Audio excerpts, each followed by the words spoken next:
It was a crisp autumn morning when the flight from New York to Los Angeles boarded. And the atmosphere in first class was calm, almost serene. Among the passengers was David Carter, a self-made millionaire with a reputation for his sharp business acumen and even sharper tongue. Dressed in an immaculate suit, his demeanor screamed confidence, perhaps a bit too much. He'd earned his wealth, built his empire from scratch, and expected the world to acknowledge that power.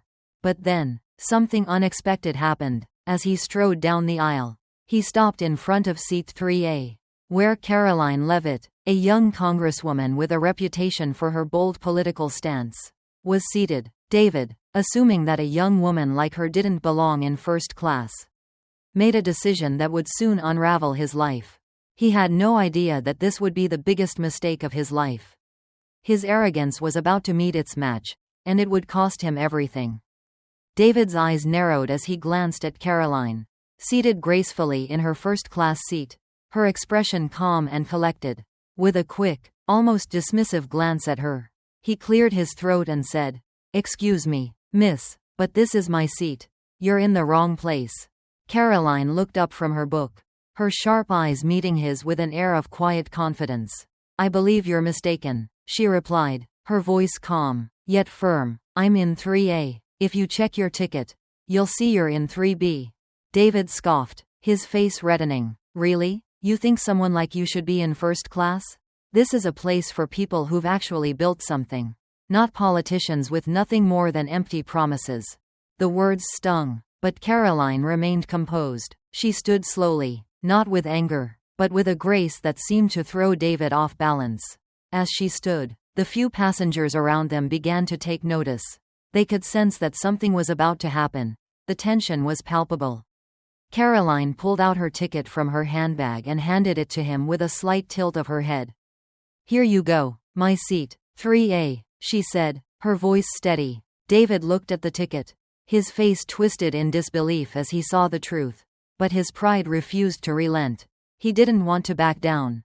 His hand gripped the armrest, his knuckles white. "You think you belong here, huh? Just because you're a congresswoman doesn't mean you're on my level. People like you don't belong in first class. I earned everything I have. You're just here because you've got connections." Karoline's expression remained unchanged. "And you think your money gives you the right to speak to people that way?" she asked, her voice cutting through the air with an unexpected sharpness. The few passengers who were watching the scene unfold looked between the two, unsure of who would break first. David's ego was brimming. He leaned in closer, his arrogance heavy in the air. "You want to talk about respect? Maybe you should learn how to earn it. I didn't get here by playing nice with everyone. I built an empire, something you wouldn't even understand." The other passengers were now riveted, watching in stunned silence. Karoline looked at him, unfazed. Then, without missing a beat, she spoke in a tone that was almost too calm to be believed. "I didn't build my career by tearing others down. I don't need to prove anything to you or anyone else. But what I do know is this: true strength is not about belittling others. It's about how you carry yourself when things are hard, how you treat others, and how you stand firm in the face of arrogance." David sneered. "You sound like one of those idealistic speeches. This is business, not some political fairy tale." Karoline's eyes didn't flinch. "You're right, this is business, but it's also about character. You don't get to look down on others simply because you've achieved financial success. And trust me, money alone doesn't make you a man of substance." The tension was now almost unbearable. The silence in the cabin was deafening. Just as David was about to respond, a soft voice from behind them spoke up. "Do you know who you're talking to?" an elderly man asked, his voice filled with amusement and authority. David turned, noticing the man's distinguished appearance and the quiet respect that seemed to follow him. "No, but clearly, it's someone who's never had to struggle for a seat in life," David said, half joking, but still seething with frustration. The elderly man chuckled, his eyes twinkling with wisdom. "You should be careful who you dismiss. Son, this woman you're speaking to, she's earned her seat through hard work and integrity. More than you'll ever know." David's face twitched. He hadn't expected to be called out in front of so many people. He didn't like this feeling, the unease, the doubt creeping in. He had prided himself on being in control, always the one who dominated conversations, who held the power. But now, something was different. Just then, Karoline spoke again, her voice unwavering. I didn't rise to where I am by crushing others. I'm not here to fight you or engage in some petty power struggle. But if you want a lesson in respect, then take a seat. We all have something to learn. For a long moment, David stared at her, his face a mixture of disbelief and frustration. But something inside him began to shift. He had built his empire by pushing others down, by making sure he was always the one on top. But here, in this tiny corner of the world, in the first-class cabin of a flight to Los Angeles, he was no longer in control. The quiet murmurs around him grew louder, the passengers whispering about the confrontation. David's pride was bruised, but Karoline's calm, measured words were leaving a lasting impact. The reality of the situation was beginning to dawn on him. Finally, he sat down, still visibly rattled but unable to refute the truth of her words. Karoline returned to her seat, pulling her book back out, her calm demeanor never faltering. As the plane continued its journey, David realized something he hadn't before. True strength wasn't in money. It wasn't in status or power. It was in the quiet, unwavering confidence that comes from knowing who you are, and how you treat others. As the plane cruised above the clouds, the hum of the engines filled the air, but it was as though the cabin had fallen into a different kind of stillness. David sat back in his seat, his mind racing. He couldn't shake the feeling of being out of control, vulnerable in a way he had never felt before. His world had always been one of certainty, built on contracts, deals, and sharp negotiation tactics. But here, in the quiet hum of the plane, he was forced to confront something he had long ignored: the value of humility. Minutes passed, but they felt like hours. Karoline, completely unfazed, continued to read her book. The occasional sound of a flight attendant serving drinks or a distant cough filled the air. But nothing seemed to move David from his thoughts.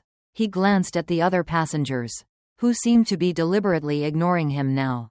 It wasn't that they weren't aware of what had happened. In fact, the incident was now being passed around silently, shared through furtive glances and quiet whispers. But David didn't need them to acknowledge his mistake. The sting of it was enough to remind him. Finally, unable to sit with his thoughts any longer, David turned to Karoline. His voice was quieter now, not the arrogant tone he had used before, but more reflective. You know, I've spent so much of my life thinking that power comes from wealth and control. I never realized how much I've lost in the process. My relationships, my respect. I've built an empire, but I've neglected everything that actually matters.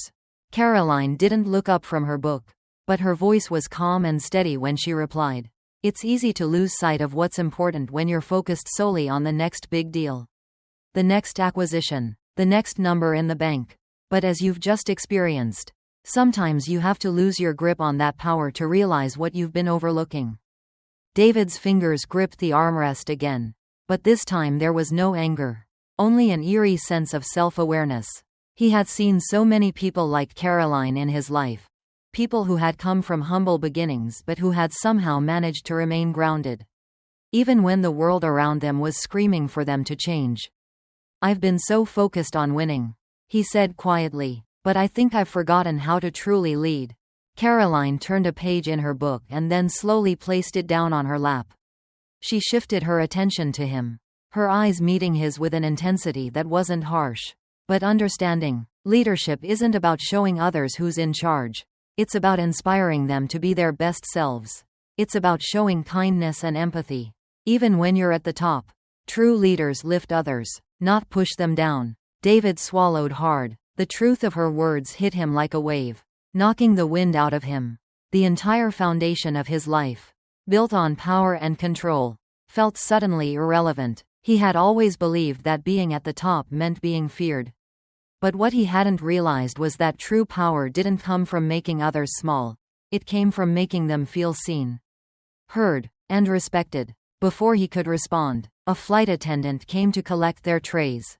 She paused for a moment as she passed by Karoline, smiling gently. "Excuse me, Ms. Leavitt," she said. "I just wanted to let you know that my sister has been following your work for years. She says you're an inspiration to her." Karoline smiled politely, offering a warm reply. "Thank you. That means a lot to me." The flight attendant nodded and continued on her way. But David watched her, his mind spinning. There it was again, that respect. That quiet influence. It wasn't about how much money someone had or how loud they could speak. It was about the integrity they carried with them. People didn't respect you because you demanded it. They respected you because you gave it first. As the plane neared its descent into Los Angeles, David leaned back in his seat, his thoughts swirling in a mix of regret and resolve. He had always been the one making decisions, calling the shots, positioning himself at the center of every deal. But now, for the first time in years, he questioned the direction he had taken. "Do you ever think about what comes next?" he asked Karoline. The question coming from somewhere deep inside him. What happens after everything changes? When the world no longer sees you as the person they thought you were? Karoline looked out the window for a moment, as if considering his question carefully.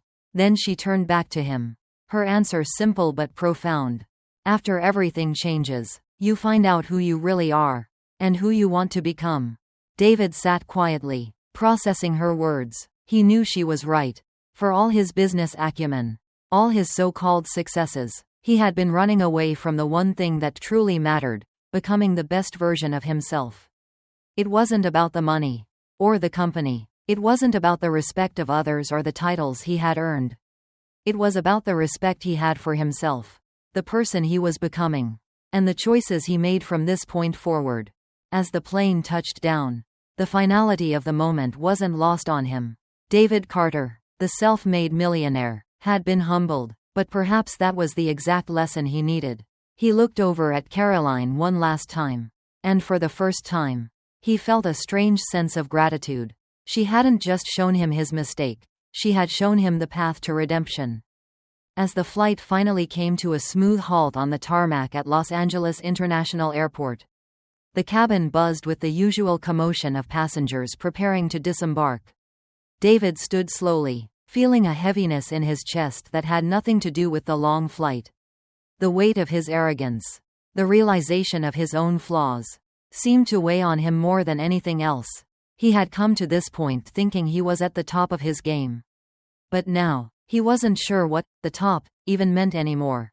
Karoline was already gathering her belongings, her movements calm and composed. She was the same person she had been when the confrontation started, confident, grounded, and most importantly, secure in her own worth.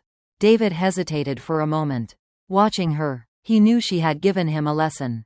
But he wasn't sure how he could carry that lesson forward. Could he truly change? Could he let go of the ego that had shaped every aspect of his life? Without thinking, he stepped toward her, his heart pounding in his chest. "Karoline," he called out, his voice unsteady but earnest. She looked up, her eyes locking with his. For a moment, there was silence. Then, she gave him a nod, as though expecting this conversation. "Yes, Mr. Carter?" He took a deep breath, trying to steady his nerves. "I wanted to say thank you," he began, the words feeling unfamiliar but necessary. "For what you said earlier. It's not easy to hear, especially from someone like me, but I needed it. I've been living my life wrong, just focusing on the wrong things. I don't know how to undo everything I've done, but I want to try. I want to do better." Karoline studied him for a moment, her gaze unwavering. "It's not about undoing everything, David," she replied softly. "It's about moving forward with the lessons you've learned and being better tomorrow than you were today. Change isn't an overnight process, but it starts with a single step, acknowledging where you've gone wrong and being willing to grow." David swallowed hard, her words sinking deep into him. He wasn't used to this kind of vulnerability, this kind of openness. He had always thought that showing weakness was a sign of failure. But now, he realized that strength came from the ability to own your flaws and use them to shape a better version of yourself. I want to make things right," he said, his voice quieter now. "Not just with you, but with everyone I've hurt along the way. I've spent my whole life building something that's supposed to matter. But now I see that I've neglected the most important part. The people I've stepped on. The way I've treated others. I've been so focused on winning that I forgot what it really means to lead." Karoline smiled slightly, a small but encouraging smile. That's the first step, David, acknowledging that it's not about winning. It's about doing right by the people who trust you, the people who follow you. Leadership comes from the heart, not from the boardroom. The stewardess was moving toward the front of the cabin, signaling the end of the conversation. But David wasn't ready to let go yet. He stepped closer to Karoline. I'm not asking for your forgiveness, Karoline. I just want you to know that you've changed me. And for the first time in years, I feel like I'm on the path to becoming someone I can actually be proud of. She looked at him for a moment, then nodded, her voice warm but firm. I don't need to forgive you, David. I never took offense. But what matters now is what you do next. The world will watch, and it will remember how you respond. People respect actions, not words. David nodded, his throat tight, as he watched her gather her things and leave the plane. Something inside him shifted. She was right. It wasn't about words. It wasn't about apologies or excuses. It was about what he would do from here on out. How he would prove through his actions that he had learned something valuable on this flight. Weeks passed, and David's life began to unfold in ways he never expected. He called meetings with his executives, telling them that the company was going to change. He introduced new values, focusing on empathy, integrity, and respect, not just as concepts, but as the foundation of everything they did. He also began reaching out to people he had once dismissed, offering genuine apologies for his past behavior. Some were skeptical, others embraced the change, but David knew that regaining trust wasn't going to happen overnight. It would take time, patience, and consistency. Meanwhile, news of the viral confrontation on the flight spread across social media. People began sharing their thoughts on the interaction between Karoline and David, calling it a moment of truth that showed the world that power isn't about money, but about character. David's business didn't crumble as he feared. In fact, it began to thrive in ways he hadn't anticipated. Clients admired the shift in his approach, and employees began to feel like their work was more meaningful. It was as though the air had cleared, and the company felt more like a community than a business. Months later, David found himself standing in front of a mirror, looking at the man who had once been driven by arrogance and pride. He was still the same man in many ways, but he had changed. And the reflection staring back at him no longer felt like a stranger. He picked up his phone and sent a message to Karoline. Thank you for showing me the way. You may not realize it, but you've changed my life. A few minutes later, a reply came back. I'm glad to hear that. But remember, the real journey starts now. Stay true to what you've learned. David smiled. She was right. This was just the beginning. And for the first time in a long time, he was ready to face the future, not as the arrogant self-made millionaire, but as a man who had learned the true meaning of strength. The weeks that followed were filled with both challenges and triumphs. David immersed himself in the new way of leading his company, and though it wasn't always easy, the change felt right. The weight of his previous actions still lingered in the back of his mind. But now, he had a new understanding of what it meant to lead with integrity. However, old habits die hard. One afternoon, David was meeting with his senior executives in a glass-walled conference room on the top floor of his company's headquarters. He was making his pitch for a new, major business deal, one that could skyrocket the company's market share and increase profits exponentially. The deal was exactly the kind of thing David used to relish. A clear win that would place his company on top of the industry. As the conversation progressed, his team began to raise concerns. They questioned the ethics of some of the clauses in the contract, pointing out potential risks that might undermine the company's values. In the past, David would have dismissed these concerns with a wave of his hand, focusing solely on the potential financial gain. But today was different. Today, David felt a nagging voice in the back of his head, the lessons he had learned from Karoline. The lessons about integrity and respect were louder than the lure of quick success. He paused, looking around the room at his team. They were watching him, waiting for his decision. The old David, the one who saw nothing but the bottom line, might have powered through, but the new David, the one who had come to understand the importance of listening, of truly valuing the opinions of others, wasn't sure that this deal was worth it. David took a deep breath and spoke, his voice steady but filled with conviction. I've heard your concerns, and I understand them. I know this deal would bring in a lot of money, but it could compromise the values we've worked so hard to build. I don't want to make decisions that only benefit us financially if it means hurting others or sacrificing what we stand for. Let's go back to the drawing board and find a way to structure this deal in a way that respects our integrity. The room fell silent for a moment, and David could see the surprise in the eyes of his executives. They weren't used to hearing him talk like this. But then, one by one, they nodded in agreement. This wasn't the same man who had built his empire on ruthless ambition and self-interest. This was someone who was now willing to make hard decisions, even if it meant taking a step back from the pursuit of wealth. He wasn't afraid of walking away from the deal, if it meant staying true to his principles. That afternoon, as David walked out of the meeting, he felt a sense of peace he hadn't known in years. It wasn't the kind of peace that came from winning. It was the kind of peace that came from knowing he had done the right thing, even when it was difficult.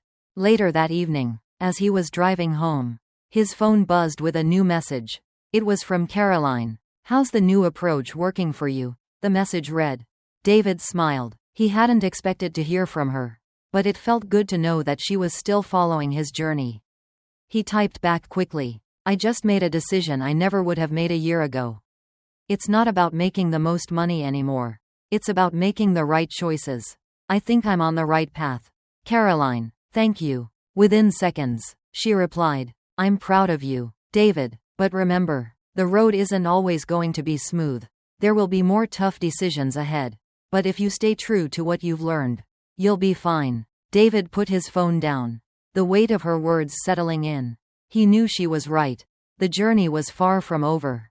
There would be more moments of doubt, more challenges ahead, but for the first time in his life, he was prepared for them. A few weeks later, David attended a conference in New York. It was a high-profile event, filled with investors, entrepreneurs, and business leaders. It was the kind of event where the pressure to impress was suffocating. As he walked through the grand ballroom, he felt the familiar pull of ambition, the urge to make the right connections, to secure the best deals, to prove that he was the most powerful person in the room. But as he looked around, he realized something that caught him off guard. The people who were truly respected weren't the ones bragging about their successes. They were the ones who listened, who helped others, who spoke with sincerity instead of arrogance. David was approached by several of his former colleagues, the ones who had always seen him as a competitor, the ones who thrived on power games. They tried to pull him into their circle, offering deals and boasting about their latest ventures.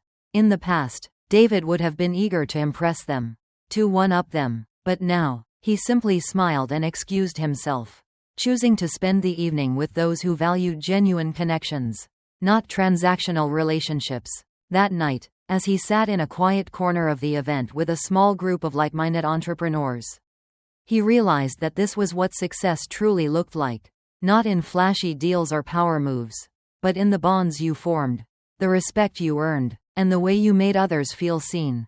As David lay in bed later that night, reflecting on the changes he had made, he thought back to that flight, to Karoline's unwavering confidence, her calm in the face of his arrogance, and the way she had taught him the most important lesson of all, that true success, the kind that lasts, isn't measured by wealth, but by the impact you have on others. He pulled out his phone and sent one final message to Karoline. I just wanted to let you know that I'm on my way. I'm not there yet, but I'm getting there, and it's because of you. A few moments later, he received her reply. It's not about being perfect, David. It's about being better than you were yesterday. Keep going. David smiled, knowing that the journey ahead was long. But now, for the first time in his life, he was walking it with purpose. And with that, he drifted to sleep, ready to face whatever challenges lay ahead, with humility, integrity, and strength. Thank you so much for watching. I truly appreciate your time and attention. If you enjoyed this story and found it inspiring, don't forget to hit the like button and share it with others. Also, make sure to subscribe to the channel for more amazing content like this. Your support means the world to us. And by subscribing, You'll never miss out on any new videos. Thanks again. And I look forward to seeing you in the next video.